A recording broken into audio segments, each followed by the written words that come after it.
여러분, 우리가 무엇을 소망하며 또 무엇을 기대하며 살아가느냐 하는 것은 매우 중요합니다.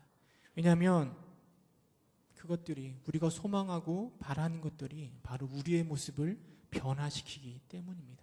우리가 바라는 대로, 우리가 소망하는 대로 그것들은 우리의 삶을 조금씩 변해갈 것입니다. 아들들이, 자녀들이 부모를 닮는 것은 그와 마찬가지라 생각되어집니다.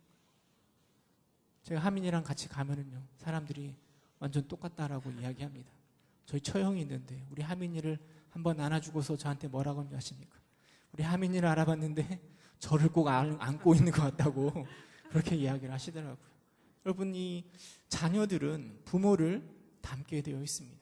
그러나 저는 자녀들이 단순히 우리 생김새만 닮아가는 게 아니라 우리 자녀들은 부모의 생각과 성품도 닮아간다 생각되어집니다. 여러분, 부부가 닮아간다는 얘기도 많이 들어보셨죠? 부부가 서로 닮아간다, 그런 얘기를 많이 합니다. 그 이유도 역시 서로가 오랜 기간 바라보고 또 함께 해왔기 때문에 그들의 모습이 이렇게 닮아가는 것 아닐까 생각되어집니다.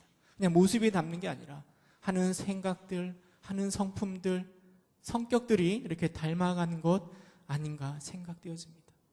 여러분, 링컨 대통령이 우리에게 뭐라 얘기했는가 하면 나이가 40에는 자신의 얼굴에 책임을 져야 한다라고 이야기했습니다.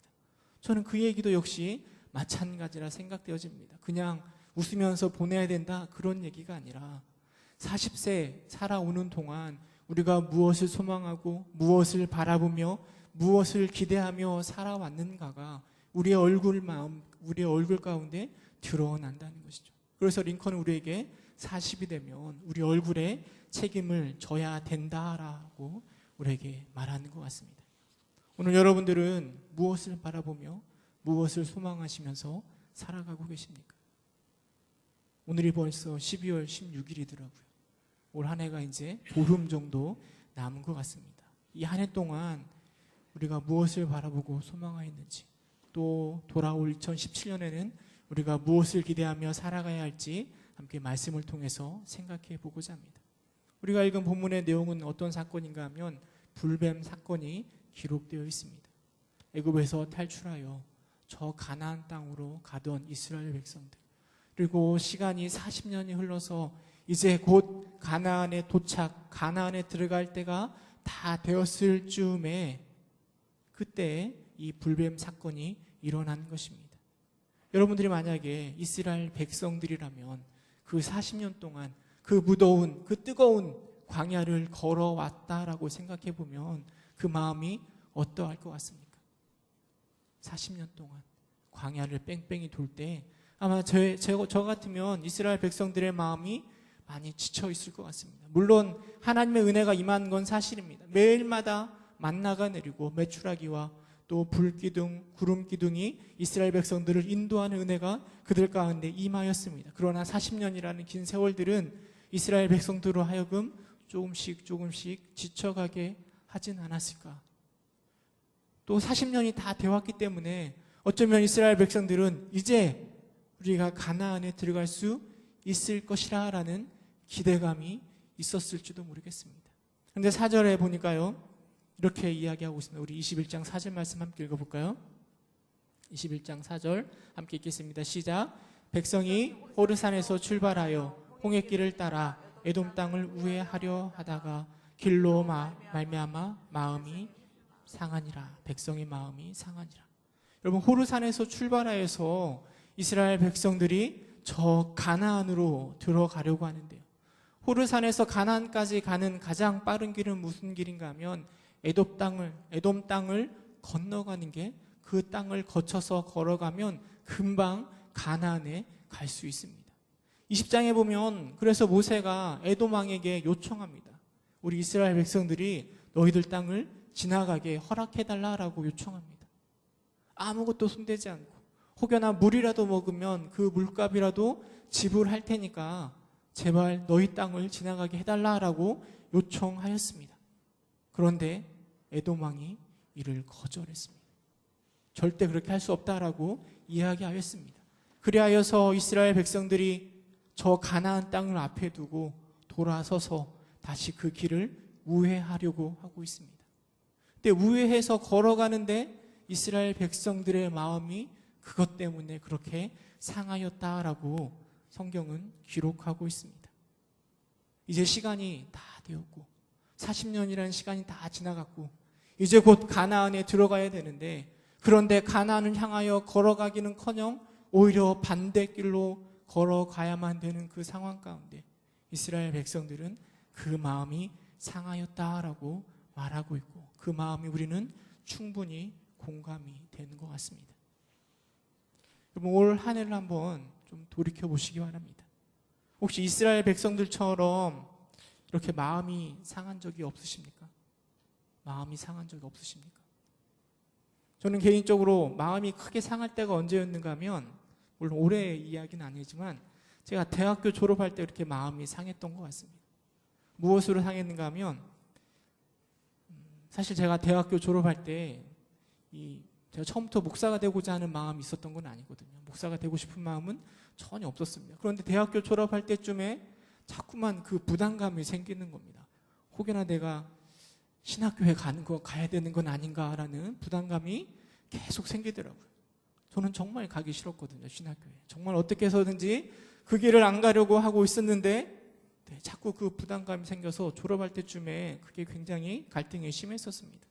그래서 저는 될 수 있으면 안 가려고 열심히 자격증을 이렇게 따로 다녔거든요. 제가 공대를 나와가지고요. 졸업할 때쯤에 무슨 기사 자격증을 하나 준비했었습니다. 아마 건설 기계 기사였던 것 같아요. 그 기사 자격증을 준비하면서 필기는 붙고 이제 실기를 준비하면서 속으로 이제 처음 시험 보는데 속으로 이렇게 생각했습니다. 그래, 이번에 실기 떨어지면 다 신학교로 간다. 그런 마음으로 그걸 준비했습니다. 여러분, 제가 붙었을까요? 떨어졌을까요? 네?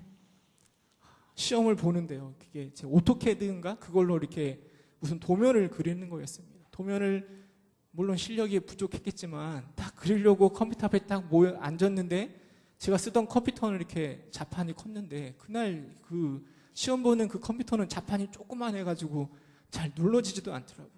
그래가지고 딱 시험을 보면서 나오는데 그 마음 가운데 떨어졌구나, 이런 마음이 막 생기더라고요. 시험 떨어지면 신학교 가야 된다고 생각했는데 어찌해야 되나 하면서 그렇게 집으로 돌아오는데 마음이 상하더라고요. 참 지금 생각해보면 참 우스운 이야기인 것 같습니다. 그게 다 하나님의 뜻인데 왜 이렇게 마음이 상했을까? 물론 제가 시험에 떨어졌기 때문에 목사가 된 거라고 생각되진 않습니다. 시험에 떨어지고 나서도 어떻게 해서든지 목사 안 해보려고 이것저것 많이 해봤었거든요. 근데 저는 시험에 합격했더라도 아마 목사가 됐을 거라 생각되어집니다. 제가 알고 있는 하나님은 그렇게 좀 집요하신 하나님인 것 같습니다. 그런데 그것이 내가 바라고 내가 소망한 대로 되지 않을 때 그것이 나의 마음을 그렇게 상하게 하는 것입니다. 또 곰곰이 생각해 보면 내가 하나님 위해서 이렇게 헌신했는데 이것조차 떨어뜨리십니까? 라는 마음 가운데 그 마음이 상한 것 아닌가 생각해 보게 됩니다. 사람들이 마음이 상할 때 물론 소망하고 기대했던 것들이 이루어지지 않을 때 마음도 상하지만, 또 한편에서는 사람들이 나를 알아봐 주지 않을 때, 인정하지 않을 때, 하나님이 나를 내가 이렇게 수고했는데 알아봐 주지 않을 때 그 마음이 또 때로는 상하기도 합니다. 남편들이 언제 이렇게 마음이 상한 줄 아십니까? 아내들이 남편을 보면서 이 쥐꼬리만한 월급 가져온다고 했을 때 그렇게 마음이 상하는 거죠. 열심을 다해서 노력하고 돈을 벌었는데 알아봐 주지 않을 때 그 마음이 상하고요. 아내들도 마찬가지겠죠. 열심히 집안에서 일을 해주고 있는데 남편이 와가지고 또는 집에 안에서 맨날 놀기만 하니 이렇게 이야기하면 그 마음이 상할 것입니다. 하나님 앞에서도 마찬가지입니다. 열심히 일했는데 하나님이 헌신하고 수고했는데 알아주지 않을 때 우리의 마음이 상할 수 있습니다. 교회에서 열심히 봉사했는데 성도들이, 사람들이 나의 수고를 알아주지 않을 때 우리의 마음은 상할 수 있습니다. 그러나 저는 이렇게 속이 상하는 것이 문제가 아니고요. 이 사람이라면 누구나 기대가 허물어지고 소망하는 것이 이루어지지 않을 때, 사람들이 인정해주지 않을 때 이렇게 마음이 상할 수 있는 건 너무나 당연한 일이라 생각되어집니다. 그런데 그 상한 마음이 자꾸 다른 쪽으로 발전해 나아가다 보니까 문제가 되는 것입니다. 5절에 보면 이렇게 이야기하고 있습니다. 우리 5절 말씀 함께 읽어보도록 하겠습니다. 21장 5절 시작. 백성이 하나님과 모세를 향하여 원망하되 어찌하여 우리를 애굽에서 인도해 내어 이 광야에서 죽게 하는가. 이곳에는 먹을 것도 없고 물도 없도다. 우리 마음이 이 하찮은 음식을 싫어하노라 하매. 여러분, 이스라엘 백성들이 뭘 하고 있죠? 하나님을 향해서 원망을 하고 있습니다. 그 상한 마음이 점점점 발전하여서 하나님을 향하여 원망을 하고 있습니다. 이스라엘 백성들이 지난 40년간 광야에서 끊임없이 하나님을 경험하였습니다. 하나님을 원망하면 어떻게 되는지 너무나 잘 알고 있습니다. 그럼에도 불구하고 이스라엘 백성들의 그 상한 마음 때문에 다시 그 상한 마음이 하나님을 향한 원망으로 바뀌었습니다. 어찌하여 우리를 애굽에서 인도해 내어서 여기서 죽게 하는가. 우리에게는 먹을 것도 없고 물도 없고 우리 마음이 이 하찮은 음식을 싫어하노라 라고 말하고 있습니다. 원망이 그 속상함과 결합되어 그들의 삶 모든 것이 다 짜증스럽고 원망스럽게 보여지게 되는 것이죠. 여러분, 곰곰이 생각해 보면 40년의 광야 생활은 감사의 제목이 되어야 합니다. 그들이 말한 것처럼 광야에는 물도 없고 먹을 것도 없습니다. 그러나 40년 동안 이스라엘 백성들은 광야 생활을 버텨냈습니다. 광야에서 살아났습니다.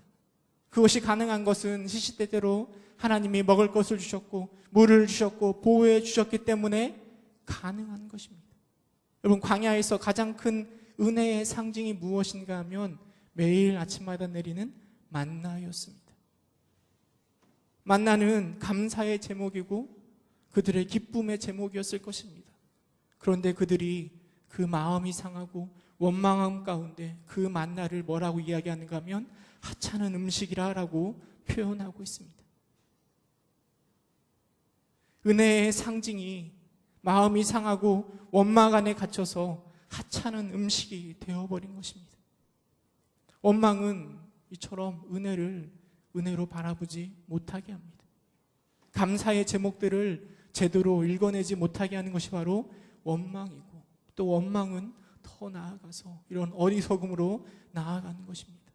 그럼 한 해를 마무리하면서요, 우리가 이런 문제를 다 털고 나아가야 될 것 같습니다.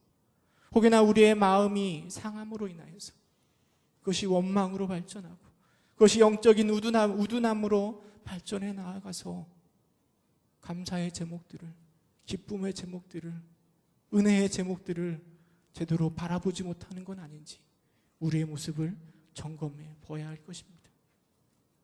하나님은 그렇게 원망한 이스라엘 백성들을 징계하십니다. 무엇으로 징계하시는가 하면 불뱀으로 징계하십니다.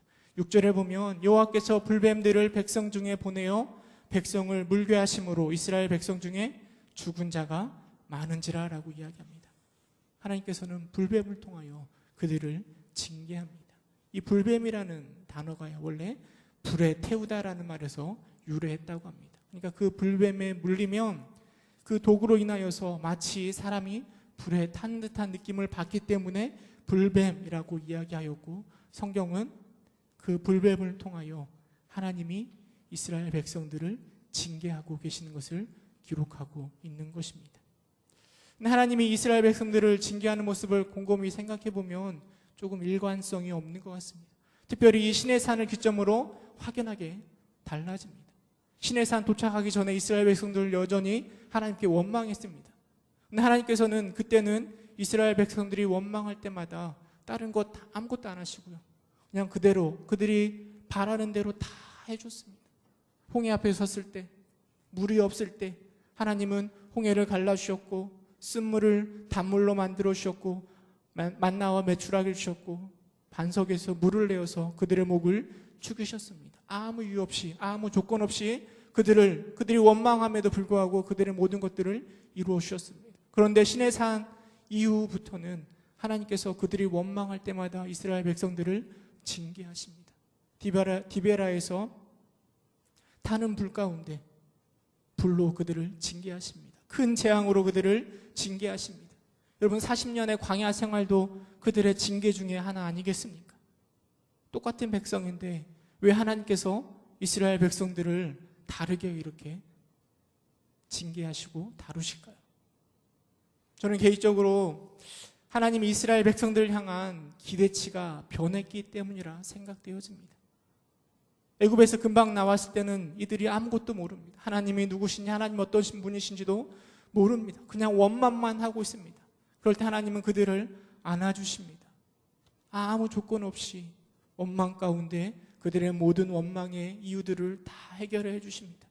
그러나 시내 산에서 하나님의 율법을 받고 또 성막을 만들고 하나님이 누군지 알고 있는 이스라엘 백성들을 향하여서는 원망할 때마다 징계하십니다. 원망할 때마다 그것들이 잘못된 것임을 징계를 통하여 그들에게 분명하게 가르쳐주고 계십니다. 광야는 그들에게 있어서 훈련의 장소입니다. 그런데 좀 안타까운 것은 무엇인가 하면 이 노벤 사건이 일어날 때가 그 광야의 마지막 끝 무렵에 노벤 사건이 일어났다라는 것입니다. 이제 어느 정도 성장해서, 아니 완성되어서 하나님을 원망할 것이 아니라 하나님 앞에 기도해야 될 때임에도 불구하고 그들이 한심스럽게 하나님 앞에 원망하고 있습니다. 민수기를 곰곰이 가만히 읽어보면 이스라엘 백성들, 그 원망하는 이스라엘 백성들을 바라보면서 하나님의 마음이 얼마나 속상하실까, 그 마음이 느껴지는 것 같습니다. 그런데 더 속상한 건 뭐냐면 그 끊임없이 하나님 앞에 원망하는 그 이스라엘 백성들의 모습이 오늘을 살아가고 있는 우리의 모습이지는 않습니까?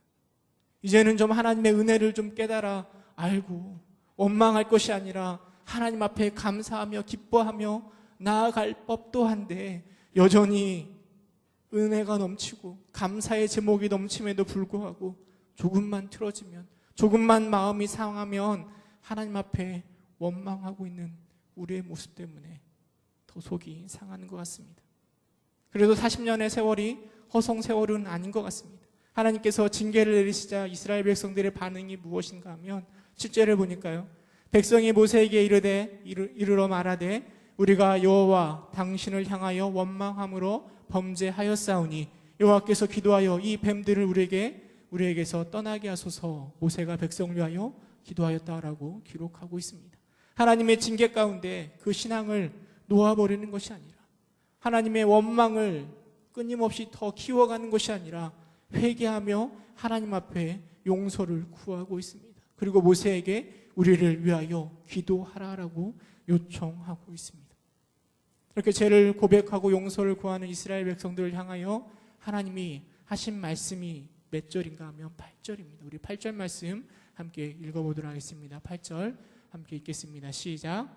여호와께서 모세에게 이르시되 불뱀을 만들어 장대 위에 매달아라.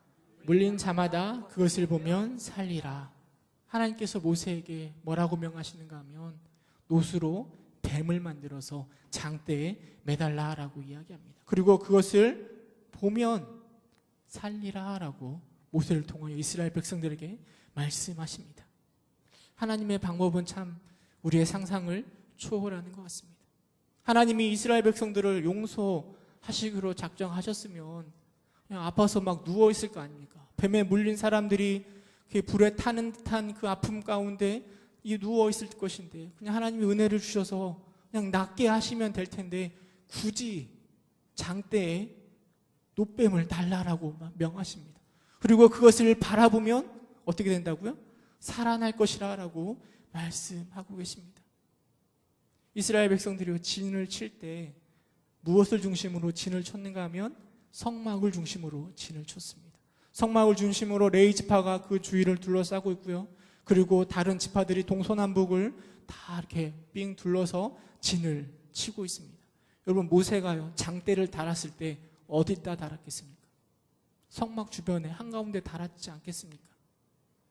이스라엘 백성 중에 뱀에 물린 자가 그 진영에 누워 있는데요. 근데 그 아픔 가운데 그 자리에서 일어나 저 노뱀을 보기 위하여서 걸어가는 건 결코 쉬운 일이 아닙니다. 한번 생각해 보세요. 요즘에 독감이 유행하더라고요. 우리 하영이가 독감이 걸려가지고 어젯밤에도 막 열이 장난이 아닌데요. 그렇게 아픈 사람이 있는데 그 사람을 들고 아마도 그 장막까지 걸어가는 길이 결코 짧은 길이 아닐 겁니다. 60만 명이라고 했거든요. 남자만. 천막을 쳤어도 걸어가면 최소한 몇 킬로는 걸어가야 될 겁니다. 그런데 그 자리를 아픈 몸을 가지고 걸어가야 되는데, 그런데 보기만 하면 낫는데요.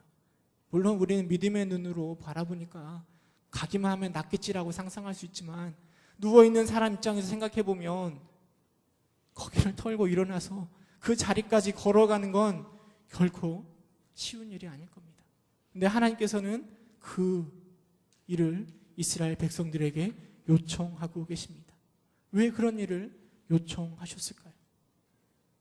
그것은 하나님을 향한 신뢰를 회복하기를 우리 하나님이 소망하셨기 때문입니다. 여러분, 마음이 상하였던 이스라엘 백성들의 그 중심을 곰곰이 들여다보면 그것은 곧 하나님을 향한 불신을 이야기하는 것입니다. 하나님께서 가나안 땅에 들어가겠다라고 말씀하셨는데 가나안을 향하여 걸어가는 것이 아니라 길을 반대로 틀어서 다른 길로 가다 보니까 혹여나 하나님이 우리를 가나안 땅에 못 들어가게 하시는 건 아닐까? 혹여나 하나님이 우리를 저 땅을 포기하게 하시는 건 아닐까라는 불신 가운데 마음이 상하고 하나님을 향한 원망이 생긴 것입니다.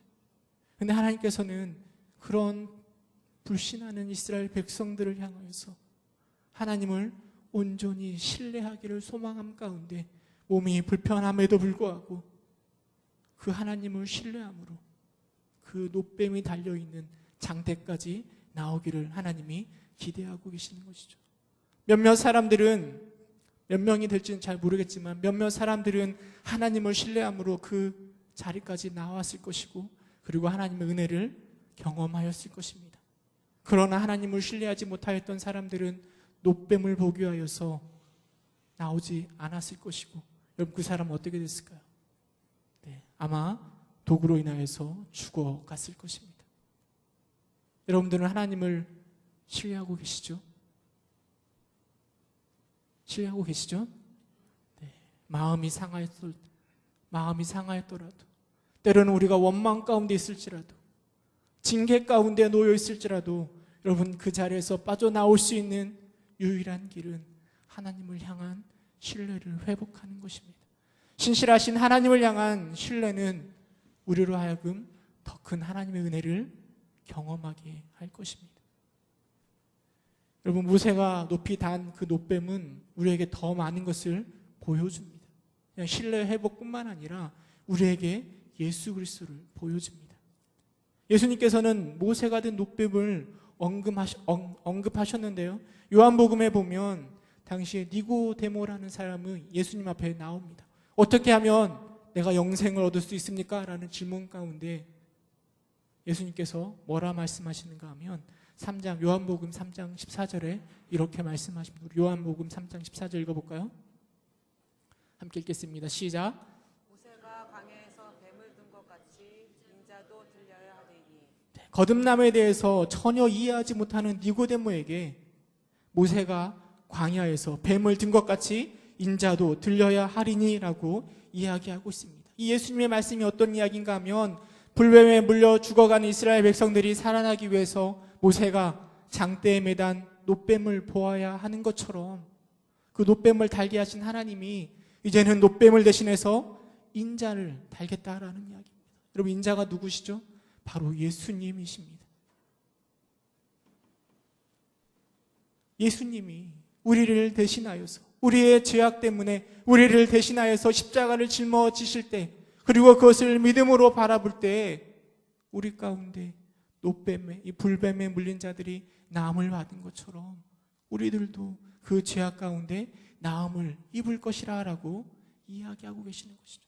그러면서 15절에 예수님은 이렇게 이야기합니다. 요한복음 3장 15절, 이는 그를 믿는 자마다 무엇을 얻게 하려고요? 영생을 얻게 하려 하심이라 라고 이야기합니다. 노뱀이 들렸던 것처럼 예수님이 들려야 되고, 그리고 그것을 통하여서 우리가 영생을 얻게 하려 한다라는 것이죠. 그리고 연결되는 구절이 우리가 너무나 잘 알고 있는 요한복음 3장 16절, 하나님이 세상을 이처럼 사랑하사 독생자를 주셨으니 이는 그를 믿는 자마다 멸망하지 않고 영생을 얻게 하려 하심이라. 여러분, 구약의 백성들도요, 이 요한복음 3장 16절을 그대로 적용시킬 수 있습니다. 하나님의 죄로 말미암아 뱀에 물린 이스라엘 백성들을 이처럼 사랑하사 장대 위에 노뱀을 주셨으니 그 노뱀을 믿음으로 바라보는 자마다 새 삶을 살게 되는 것입니다. 뿐만 아니라 그 노뱀을 우리에게도 적용할 수 있습니다. 그것을 보면 살리라. 모세가 장대 위에 달아놓은 그 노뱀을 보면 살아날 것이다. 이것이 바로 복음이고 좋은 소식입니다. 혹 여러분들 아직도 마음의 상함으로 인하여서 어찌할 바를 모르고 있지는 않습니까? 뜻대로 되지 않아 그 상함을 넘어 원망으로 어리석음으로 나아가고 있지는 않습니까? 원망 때문에 하나님의 징계가 여러분을 치고 있지는 않습니까? 다른 일을 할 것이 아니라 여러분 그것을 보면 살 수 있습니다. 장대 위에 달린 노뱀, 십자가에 달리신 예수 그리스도를 바라보면 믿음으로 신뢰하면 우리는 새 삶을 살아갈 수 있습니다. 올해가 이제 보름 남았다고 하는데요. 여러분 무엇을 보시겠습니까? 무엇을 기대하시면서 2017년을 기다리시겠습니까? 우리의 두 눈을 들어서 우리 예수 그리스도를 바라보시기 바랍니다. 우리의 두 눈을 들어서 그 두 눈을 주님께 고정하시기 바랍니다. 그러면 우리는 새 삶을 살아갈 수 있습니다. 그러면 우리의 삶은 변화될 수 있습니다. 그러나 변화되는 것은 우리의 삶이 아니라 우리의 환경이 변화되는 것이 아니라 그것을 바라보는 우리가 변화될 것입니다. 여러분들이 십자가에 달리신 주님을 바라볼 때 우리의 환경이 변화되는 것이 아니라 그 환경을 살아가는 내가 변화되고 그리고 변화된 나는, 변화된 우리들은 주님께 영광을 돌릴 수 있을 것입니다. 믿음으로, 신뢰함으로 그리스도를 바라보는 여러분 되시기를 주님의 이름으로 축원합니다. 함께 기도하겠습니다. 은혜가 풍성하신 하나님,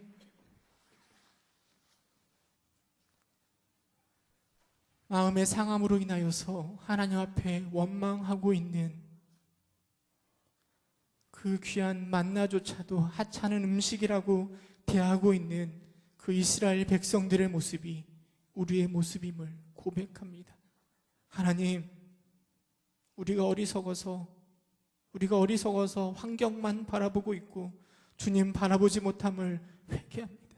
하나님, 우리의 마음을 고쳐주시고 장대에 달린 노뱀을 바라보며 새 삶을 살았던 것처럼 십자가에 달리신 예수 그리스도를 바라봄으로 새 삶을 살아갔던 것처럼 우리가 이제는 믿음으로 우리 하나님을 신뢰함으로 주님 바라보게 하시고 새 삶 살아갈 수 있도록 인도하여 주옵소서. 예수님의 이름으로 기도드립니다. 아멘. 우리 찬양